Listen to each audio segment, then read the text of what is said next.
Team Knockoffs is going head-to-head with Team Legit to see which group deserves your hard-earned money. Will the Knockoffs knock out the originals or will the legit Legos win the fight? Let's find out. I bought some obviously fake minifigs to compare them to their original Lego counterparts. Losers get yeeted down the stairs. This is a Lego minifig, and this is a knockoff. Let's call a spade, shall we? What I'm holding here is a fake, a forgery, an imitation product. But man, can you tell? I certainly can't. Not at first glance at least. The printing is pretty spot on for the most part. You really have to look close to see the flaws. The shades of green are ever so slightly different. The KO has a scratch on the front of the helmet. It arrived like that, so not sure what happened there. It came with this antenna, which is super easy to lose. My original one came from the Microfighter set, and it just didn't have it. The faces are almost the same as well. The lines on the original were a little thicker. Oh no! Who pushed who? Oh, it was OG Boba that fell down. Now he asked Mando to fight for him. Stop it! Stop fighting! I have to make the review first. The manufacturing defects on this KO were more obvious. Like the flashing here gives away which one is the legit Lego. Points for this KO though for including a Baby Yoda. My other Mando came from yet another Microfighter, so it's just the one figure. The dark saber though is just a black lightsaber, not the blade one. The biggest difference here is under the helmet. My original one protects Din Djarin by hiding his face and only including a black headpiece. The KO features a regular face print and I can't say I see the resemblance. It's no secret that knockoffs are a viable alternative only when they are cheaper than the originals. And when it comes to Lego, we all know that the value of a certain minifig is not based on how much plastic it uses, but rather by how rare it is. One of the most expensive minifigures ever is Mr. Gold. He goes for as much as $10,000 US on Bricklink. And what's this? Could it be Mr. Gold? No, it's the tame version. Got it for about $1. More like Mr. Fool's Gold, am I right? Let's jump now into Marvel territory with Groot going against Groot. I know they aren't the same version of Groot, but I think they are close enough to be compared. In fact, if this knockoff one wasn't overprinted, I wouldn't know which one was the original. Uh-oh. Lightning round.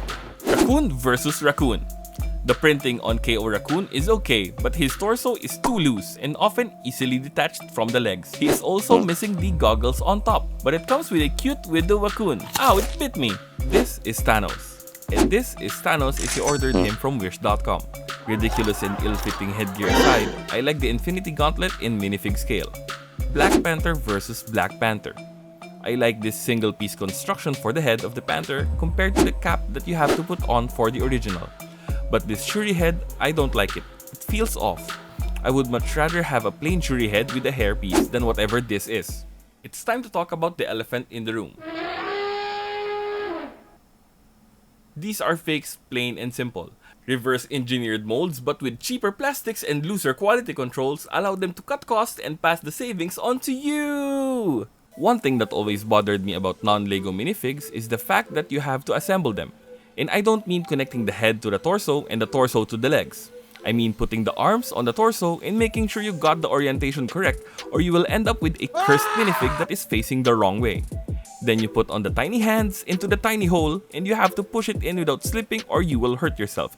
Ask me how I know. Try putting together a dozen of these minifigs in one sitting and you will be sore for a while. Also, they almost never fit right. It's either too tight or too loose. Something to keep in mind here is that not all off-brand bricks are knockoffs or counterfeit. For example, you would not call Mattel's Mega Bloks fake Lego.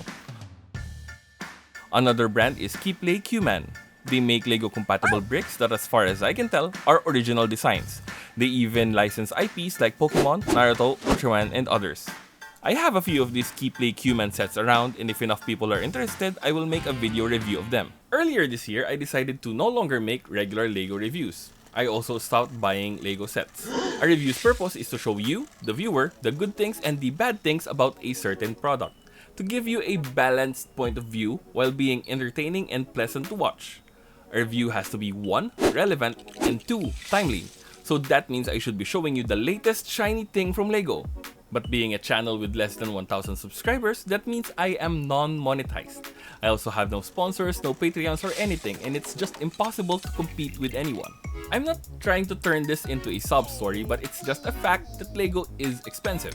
But being a young, scrappy, and hungry YouTuber, I decided to come at this from a different angle, which is why this channel shifted from doing regular Lego reviews into other styles of content.